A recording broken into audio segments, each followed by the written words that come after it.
ಎಲ್ರಿಗೂ ನಮಸ್ಕಾರ. ನಾನು ಅಡ್ವೊಕೇಟ್ ಸಂಧ್ಯಾ ಗೌಡ. ನಾನಿವತ್ತು ಪಿತ್ರಾರ್ಜಿತ ಆಸ್ತಿ ಅಥವಾ ಜಾಯಿಂಟ್ ಪ್ರಾಪರ್ಟಿ ಅಂದರೆ ಒಟ್ಟು ಕುಟುಂಬದ ಆಸ್ತಿಯನ್ನು ಮಾರಾಟ ಮಾಡುವಾಗ ಮನೆಯ ಯಜಮಾನ ಇತರ ಸದಸ್ಯರ ಒಪ್ಪಿಗೆ ಇಲ್ಲದೆ ಮಾರಾಟ ಮಾಡಬಹುದಾ, ಯಾವ ಸಂದರ್ಭಗಳಲ್ಲಿ ಮಾರಾಟ ಮಾಡಬಹುದು, ಯಾವಾಗ ಬರೋದಿಲ್ಲ, ಅಂತಹ ಮಾರಾಟದಿಂದ ಏನು ಸಮಸ್ಯೆ ಆಗುತ್ತೆ, ಹೇಗೆ ಪರಿಹರಿಸ್ಕೊಳ್ಳೋದು ಎಲ್ಲವನ್ನ ಈ ವಿಡಿಯೋದಲ್ಲಿ ತಿಳಿಸ್ತಾ ಇದ್ದೀನಿ. ವಿಡಿಯೋ ನೋಡೋದಕ್ಕೂ ಮೊದಲು ಸಬ್ಸ್ಕ್ರೈಬ್ ಮಾಡಿಕೊಂಡು ವಿಡಿಯೋನ ನೋಡಿ, ನನ್ನ ಹೊಸ ವಿಡಿಯೋಸ್ ಬಂದಾಗ ನೋಟಿಫಿಕೇಶನ್ ಬರುತ್ತೆ.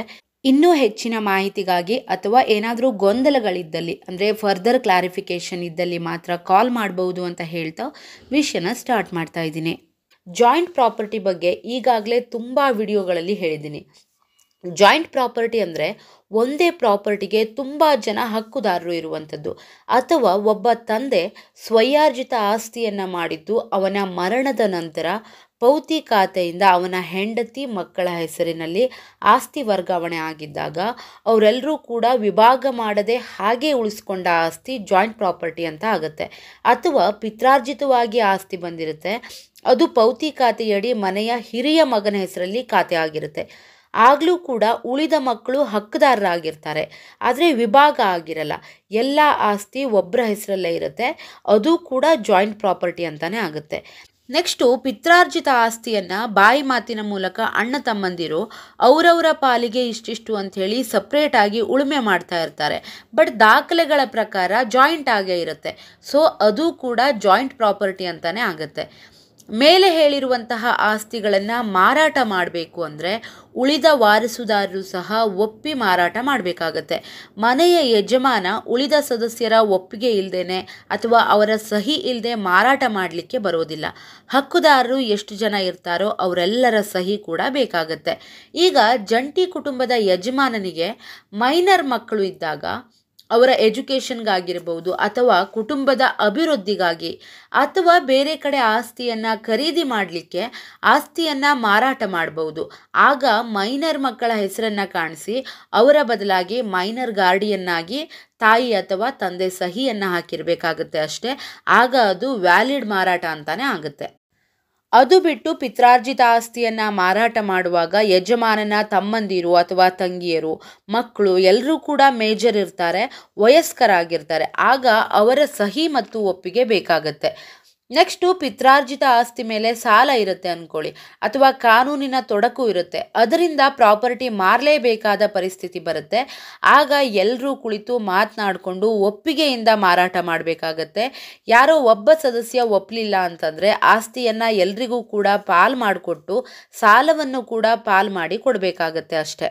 ಇದೇ ತರಹದ ಒಂದೊಂದು ಕೇಸ್ಗಳಲ್ಲಿ ಪಿತ್ರಾರ್ಜಿತ ಆಸ್ತಿಯ ಸಾಲವನ್ನು ತೀರಿಸುವ ಸಲುವಾಗಿ ಸ್ವಲ್ಪ ಆಸ್ತಿಯನ್ನು ಯಜಮಾನ ಆದವನು ಮಾರಾಟ ಮಾಡಿ ಅದರಿಂದ ಬಂದ ಹಣವನ್ನು ಪಡೆದು ಸಾಲವನ್ನು ತೀರಿಸಿರ್ತಾನೆ. ಅದನ್ನು ಕೋರ್ಟ್ನಲ್ಲಿ ಮಾರಿರುವ ಉದ್ದೇಶವನ್ನು ಪ್ರೂವ್ ಮಾಡಿ ಮಾರಾಟ ಮಾಡಿದ್ದು ವ್ಯಾಲಿಡ್ ಅಂತ ಮಾಡುವಂಥದ್ದು ಕೂಡ ಇರುತ್ತೆ. ಬಟ್ ಮೇಜರ್ ವಾರಸುದಾರರಿದ್ದಾಗ ಆದಷ್ಟು ಅವರ ಸಹಿಯನ್ನು ಹಾಕಿಸಿ ಮಾರಾಟ ಮಾಡಿದರೆ ತೊಂದರೆ ನಿಮಗೆ ಕಡಿಮೆ ಇರುತ್ತೆ. ಸೊ ಪಿತ್ರಾರ್ಜಿತ ಆಸ್ತಿ ಮಾರಾಟವನ್ನು ಮಾಡುವಂತಹ ಸಂದರ್ಭದಲ್ಲಿ ವಾರಸುದಾರರು ಎಲ್ಲರೂ ಕೂಡ ಸಹಿಯನ್ನು ಹಾಕಬೇಕಾಗತ್ತೆ.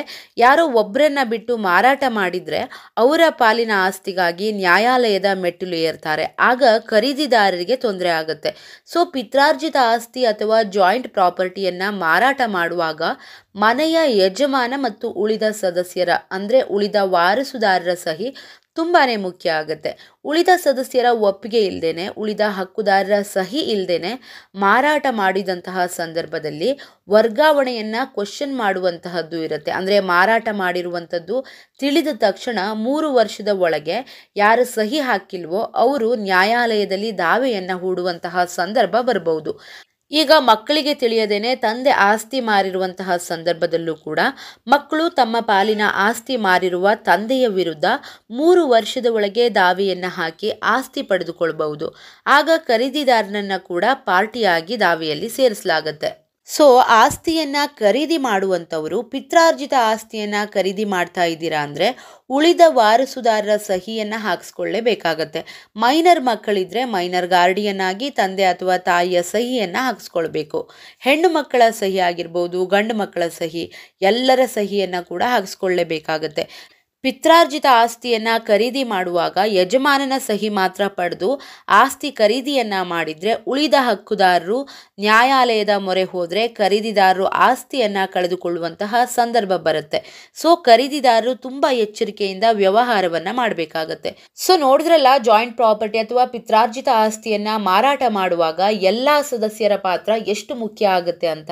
ಎಲ್ಲ ವಾರಸುದಾರರ ಸಹಿಯನ್ನ ಪಡೆಯದೆ ಆಸ್ತಿಯನ್ನ ಖರೀದಿ ಮಾಡಿದ್ರೆ ಏನೆಲ್ಲ ಸಮಸ್ಯೆ ಆಗುತ್ತೆ ಅಂತ ಕೂಡ ಈ ವಿಡಿಯೋದಲ್ಲಿ ತಿಳಿಸಿದ್ದೀನಿ.